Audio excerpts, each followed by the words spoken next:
yang dikehendaki Allah bagi kamu.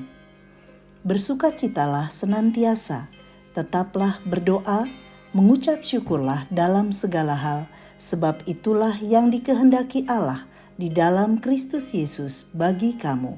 1 Tesalonika 5 ayat 16 dan 17. Sahabat Iktus, kita harus hidup berbeda dengan dunia ini, dengan cara memiliki gaya hidup yang sesuai dengan kehendak Allah.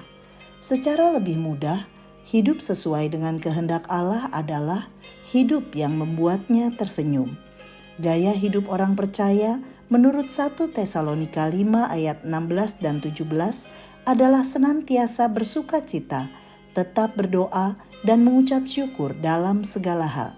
Tidak sulit untuk mengatakan 3 hal ini, tetapi membutuhkan anugerah ekstra untuk dapat menerapkannya.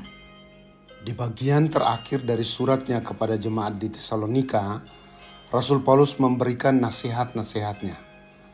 Bersukacitalah senantiasa, tetaplah berdoa, dan mengucap syukurlah dalam segala hal, merupakan respons orang percaya terhadap karya keselamatan yang telah Yesus Kristus kerjakan. Ya, Rasul Paulus menegaskan bahwa ia akan datang kembali. 1 Tesalonika 5 ayat 23. Sehingga masa penantian ini bukanlah waktu untuk bermalas-malasan. Orang percaya dipanggil untuk secara aktif memiliki gaya hidup yang berkenan kepadanya. 1. Bersukacitalah senantiasa. Bersukacita sesuai dengan standar Allah, lebih dari sekedar tersenyum atau tertawa. Istilah bersukacita memiliki akar kata yang sama dengan kasih karunia, yang menjadi alasan bagi seseorang untuk senantiasa bersukacita. Bagaimana tidak, kasih karunia Tuhan telah mendatangkan keselamatan. Jadi, nasihat untuk selalu bersukacita adalah karena Yesus telah menyelesaikan masalah terbesar kita, yaitu dosa, oleh kematian dan kebangkitannya. Maka sukacita kita tidak bergantung pada keadaan sekitar. Apapun yang terjadi tidak akan meniadakan sukacita kita. 2. Tetaplah berdoa. Dalam bahasa sehari-hari dapat diterjemahkan, berdoalah dengan sesering mungkin. Jangan berhenti berdoa atau menghentikannya karena dosa yang merajalela, gangguan kuasa gelap, atau karena putus asa, karena jawaban tidak segera didapatkan, atau karena kecerobohan dan kelalaian. Kata-kata ini bertentangan dengan praktik orang-orang yang hanya berdoa pada saat-saat sulit dan tertekan. Mengapa Allah menghendaki orang percaya berdoa? Karena doa adalah wadah orang percaya untuk menyelaraskan segala keinginannya dengan kehendak Allah. 3. Mengucap syukurlah dalam segala hal. Ada saat-saat di mana kita sulit mengucap syukur. Contohnya ketika mengalami sakit, ditimpa musibah, atau menghadapi situasi yang sama sekali tidak kita harapkan.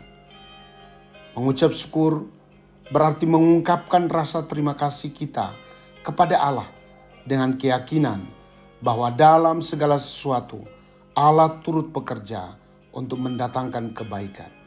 Bandingkan Roma 8 ayat 28. Sikap bersyukur membuka mata kita untuk melihat karya Tuhan dalam segala situasi.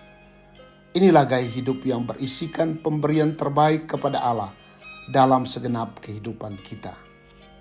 Sahabat Iktus yang dikasihi Tuhan, sudahkah aku menerima kasih karunia, yakni keselamatan di dalam Yesus yang membuatku senantiasa bersukacita?